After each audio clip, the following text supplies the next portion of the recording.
कहानी की शुरुआत आज से कई 100 साल पहले होती है, जब रोमन साम्राज्य दुनिया के 1/4 लोगों के ऊपर राज करता था। पिछले 12 साल से वो जर्मेनिया के खिलाफ लड़ाई लड़ रहे थे और ये जंग अब अपने आखिरी मोड़ पर थी। उन्हें सिर्फ एक और इलाका जीतना था, उसके बाद पूरी सल्तनत उनकी मुट्ठी में होगी। जल्द ही हम एक जंग का मैदान देखते हैं, जहाँ रोम की सेना और जर्मेनिया के बंजारे आमने सामने खड़े थे। रोम का सेनापति था मैक्सिमस, एक ऐसा वीर योद्धा जिसके लिए रोमन अपनी जान तक देने को तैयार थे। जब जंग शुरू हुई तो दोनों तरफ से तीरों की बारिश होने लगी, जमीन खून से लाल हो गई, लेकिन आखिर में जीत हुई रोम की। इस जीत के बाद राजा ने मैक्सिमस को अपने टेंट में बुलाया। मैक्सिमस राजा की बहुत इज्जत करता था, लेकिन उसने देखा कि जीत के बावजूद भी राजा के चेहरे पर खुशी नहीं थी। 20 साल के अपने राज में राजा ने 16 साल तो सिर्फ जंग लड़ते हुए गुजार दिए। अब वो पूरी तरह थक चुका था। उसका बस एक ही सपना था कि रोम में शांति और अमन हो। उसने फैसला लिया कि अब वो किसी और को अपनी गद्दी सौंपना चाहता है। वो अपनी जिंदगी के आखिरी दिन आराम से गुजारना चाहता था और अब अपने उत्तराधिकारी के तौर पर उसकी नजर सिर्फ मैक्सिमस के ऊपर थी।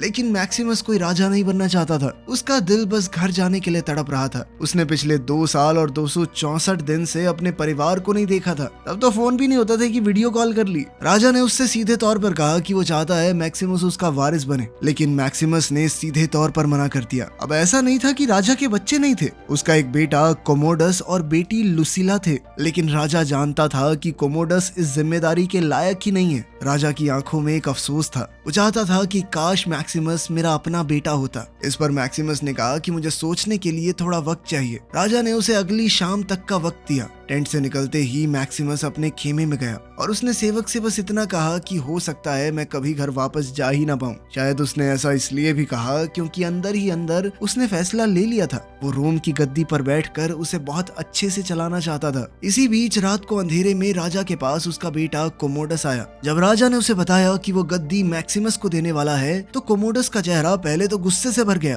पर फिर उसकी आंखों में आंसुओं का समुद्र था। उसने अपने पिता को याद दिलाया कि याद है बचपन में आपने मुझे बताया था कि एक अच्छे राजा के अंदर दया, न्याय, सहनशीलता और अनुशासन जैसे गुण होने चाहिए। मैं जानता हूँ इनमें से कोई गुण मेरे अंदर नहीं है, लेकिन एक चीज है जो मेरे अंदर बहुत ज्यादा है, और वो है बड़ा बनने की चाह। और अब दुनिया का सबसे ताकतवर सम्राट बनना ही उसकी जिंदगी का मकसद था। इसके बाद हम देखते हैं कि कोमोडस ने अपने पिता का दम घोटकर उसे मार दिया। अब उसके रास्ते का सबसे बड़ा कांटा सिर्फ मैक्सिमस था।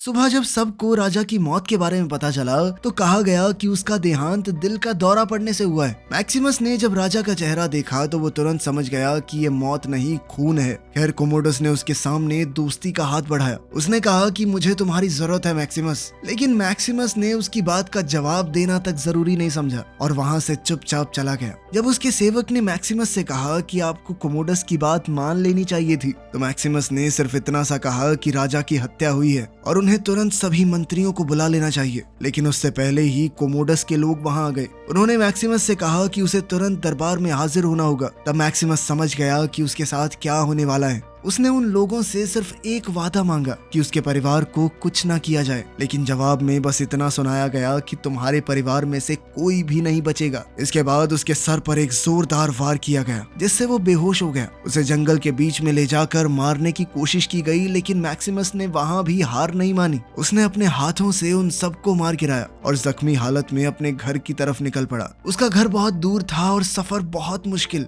लेकिन वो इरादा कर चुका था कि कुछ भी करके घर पहुंच कर रहेगा। पर वहां पहुंचकर उसने देखा कि सब कुछ खत्म हो चुका है। कोमोडस ने उसकी पत्नी और उसके बच्चे को मरवा दिया था। जलती हुई लाशों के बीच खड़ा मैक्सिमस टूट चुका था। उसने अपने परिवार को दफनाया और वहीं बेहोश हो गया। थोड़ी देर बाद कुछ लोग आए जो इंसानों को जानवरों की तरह बंदी बनाकर बेच देते थे। उन्होंने मैक्सिमस को भी पकड़ लिया और बाद में बेच दिया प्रॉक्सिमो नाम के एक आदमी को। प्रॉक्सिमो एक ग्लैडिएटर ट्रेनर था। वो ऐसे लोगों को ट्रेनिंग देता था जो मरते दम तक तलवारों से लड़ते थे। ये दरअसल एक खेल था जो तब तक चलता था जब तक 2 फाइटर्स में से एक मर न जाए। मैक्सिमस इस खेल का हिस्सा नहीं बनना चाहता था, लेकिन उसकी मजबूरी थी। अगर वो नहीं लड़ता तो मार दिया जाता, इसीलिए उसने तलवार उठाई। वहीं उसकी मुलाकात 2 और ग्लैडिएटर्स जूबा और हेगन से हुई। ये दोनों जल्द ही उसके दोस्त बन गए। जब पहली बार वो तीनों लड़ने उतरे तो प्रॉक्सिमो के लोग बाकी सबको मार चुके थे। सिर्फ यही 3 बचे, मैक्सिमस, जूबा और हेगन।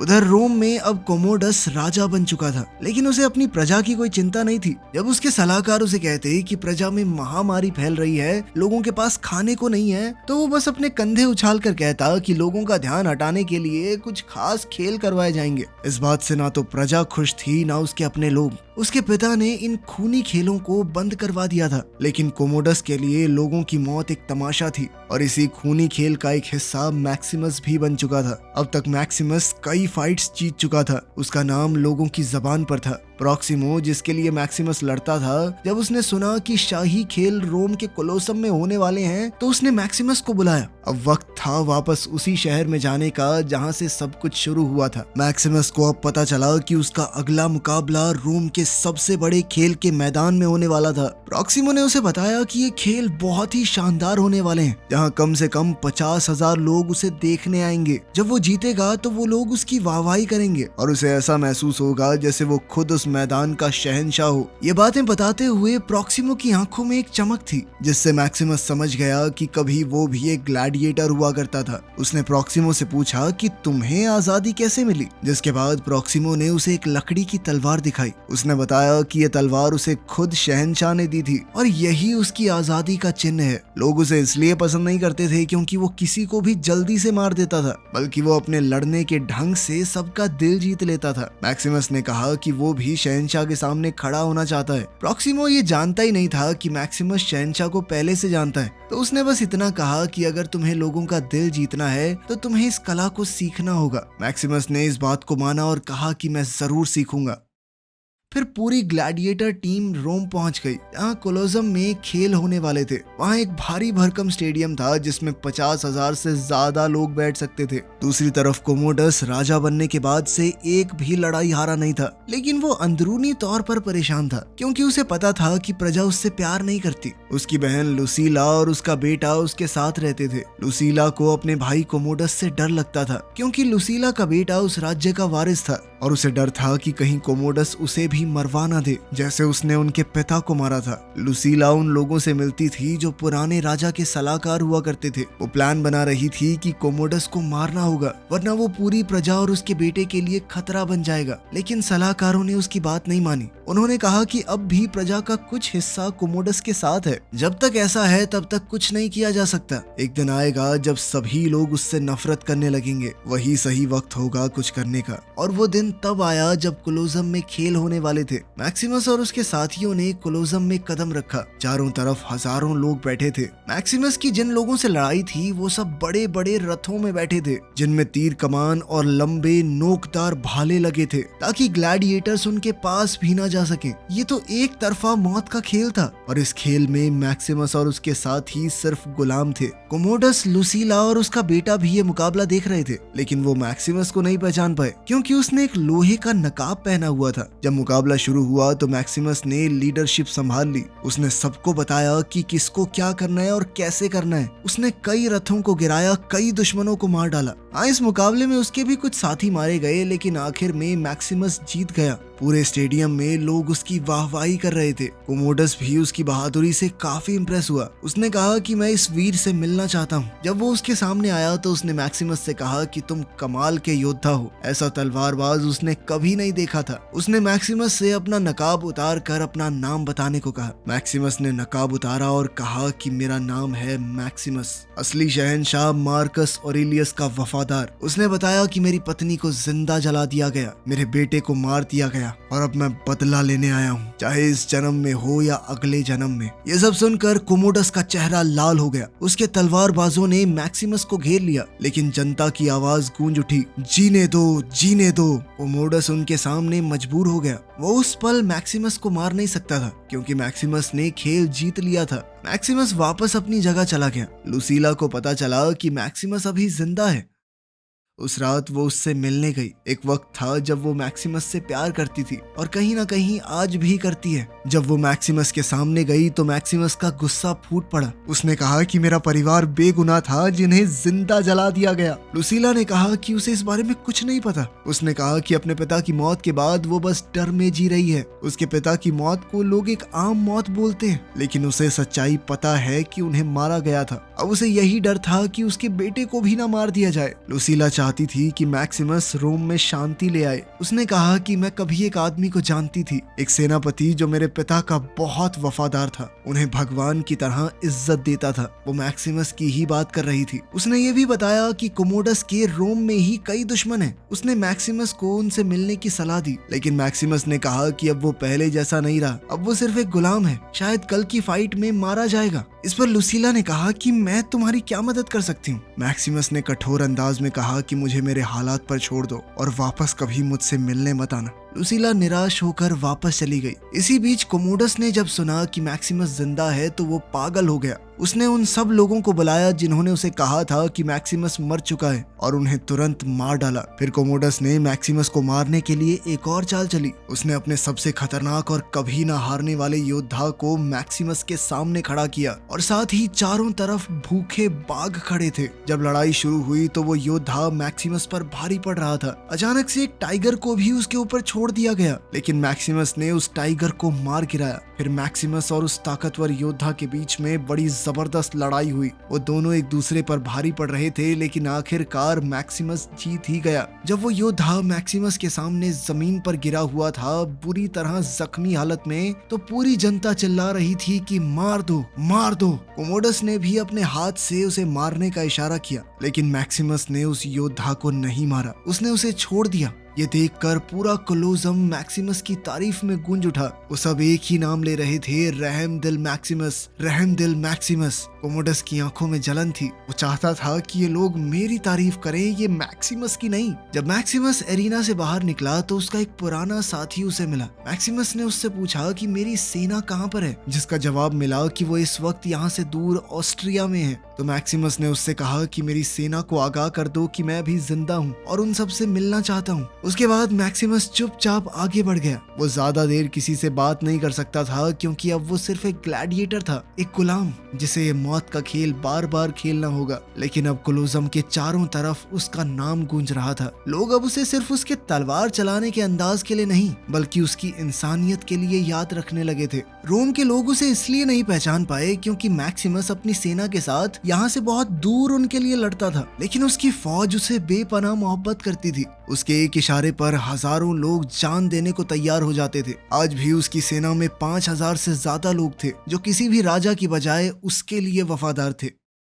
एक दिन मैक्सिमस से उसका वही पुराना दोस्त फिर से मिला। मैक्सिमस ने उससे कहा कि वो जाकर कोमोडस की बहन लुसीला से मिले और उसे कह दे कि जिस आदमी से वो उसे मिलवाना चाहती थी, मैक्सिमस उससे मिलने के लिए तैयार है। उस आदमी ने बिल्कुल वैसा ही किया। कुछ ही देर बाद मैक्सिमस, लुसीला और कुछ ऐसे लोग जो कोमोडस के खिलाफ थे एक साथ हो गए। सब मिलकर तय करते हैं कि वो चुपके से मैक्सिमस को रोम से बाहर भेज देंगे, जहाँ से वो अपने वफादार सैनिकों की छावनी में जाएगा। वहीं से वो अपने 5000 सैनिकों के साथ वापस आएगा जो उसके साथ कई 100 जंगों में लड़े थे, जिसके बाद वो कोमोडस को मारकर रोम को दोबारा से सही हाथों में देगा। उनका प्लान एकदम साफ था, लेकिन कोमोडस को शक हो गया। उसे लगने लगा कि लुसीला किसी के साथ मिलकर कुछ तो प्लानिंग कर रही है। उसने लुसीला को धमकाया कि अगर तुमने सच नहीं बताया तो तेरे बेटे को मार दूंगा मैं। मजबूर होकर लुसीला ने सब कुछ बता दिया। अब कोमोडस को पूरे प्लान का पता लग चुका था। उसने अपने आदमियों को तुरंत भेजा उन्हीं गुफाओं में जहां मैक्सिमस छुपा था।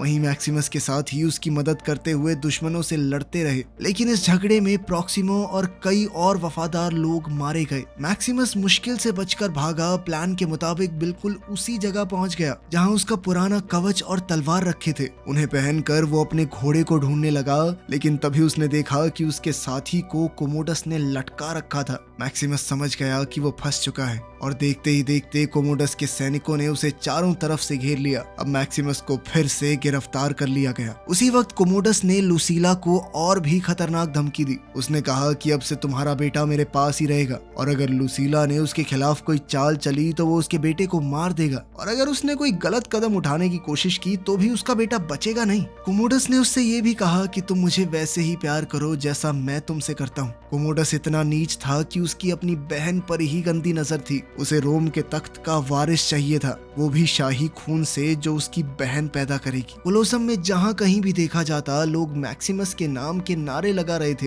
लेकिन मैक्सिमस अब कैद था। कोमोडस से ये बर्दाश्त नहीं हो रहा था। जो नाम और इज्जत वो अपने लिए चाहता था वो सब मैक्सिमस के पास थी। इसीलिए उसने एक आखिरी खेल खेला। वो मैक्सिमस के पास आया और उसे कहा कि तुम्हारी कहानी बेहतरीन है, एक जनरल से गुलाम, गुलाम से ग्लैडिएटर, और अब इस कहानी का आखिरी पड़ाव भी वैसा ही शानदार होना चाहिए। तुम्हारा मुकाबला एक शहनशाह से होगा। मैक्सिमस ने उससे पूछा, तू लड़ेगा मुझसे? जिस पर कोमोडस ने जवाब दिया कि मैं तुझसे डरता नहीं हूँ, समझा। मैक्सिमस जानता था कि कोमोडस सारी जिंदगी डर के साए में ही जिया है, क्योंकि अंदर ही अंदर वो जानता था कि वो राजा बनने के लायक ही नहीं है। लेकिन तभी कोमोडस कहने लगा कि तुम जांबाज भले ही हो, लेकिन मौत का डर तो सबको होता है। इस पर मैक्सिमस ने कहा कि किसी महान इंसान ने मुझे कहा था कि योद्धाओं की तरफ तो मौत भी मुस्कुराती है, एक असली योद्धा की मौत हंसते हुए आती है। कोमोडस जानना चाहता था कि क्या वो आदमी खुद अपनी मौत पे मुस्कुराया था। इस पर मैक्सिमस ने एक ठंडे अंदाज में कहा कि तुम्हें पता होगा, तुम्हारे पिता ने कही थी मुझे ये बात, तुमने ही मारा था ना उन्हें।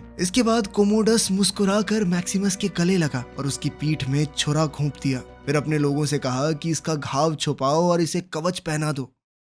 कोमोडस चाहता था कि वो सबके सामने मैक्सिमस से लड़कर उसे मार दे, ताकि उसकी जीत से सब समझें कि वो महान योद्धा मैक्सिमस से भी ज्यादा ताकतवर है। और फिर कोलोसम के बीच वो पल आया। कोमोडस और मैक्सिमस आमने सामने खड़े थे। चारों तरफ कोमोडस के सैनिक उन्हें घेरे हुए थे। लड़ाई शुरू हुई और मैक्सिमस पहले से घायल था, लेकिन फिर भी वो अपनी पूरी ताकत से लड़ा। एक वक्त आया जब कोमोडस की तलवार उसके हाथों से गिर गई। उसने अपने सैनिकों से दूसरी तलवार मांगी, लेकिन जनरल ने सबको रोक दिया। किसी ने भी राजा को तलवार नहीं दी। सब समझ चुके थे कि अब कोमोडस अकेला है, एक ऐसा राजा जिसे कोई पसंद नहीं करता। तब मैक्सिमस ने भी अपनी तलवार फेंक दी और कोमोडस के पास हाथों से लड़ने गया, लेकिन कोमोडस ने एक छुपा हुआ खंजर निकाला और मैक्सिमस पर वार कर दिया। मैक्सिमस ने उसे रोका और उसके हाथ पकड़ लिए और उसी खंजर को कोमोडस की छाती में घुसा दिया, जिसके बाद कोमोडस वहीं मारा गया। मैक्सिमस, जो खुद भी घायल था, जमीन पर गिर गया। उसने जनरल से कहा, मेरी आखिरी इच्छा पूरी कर देना, मेरे लोगों को रिहा कर दो।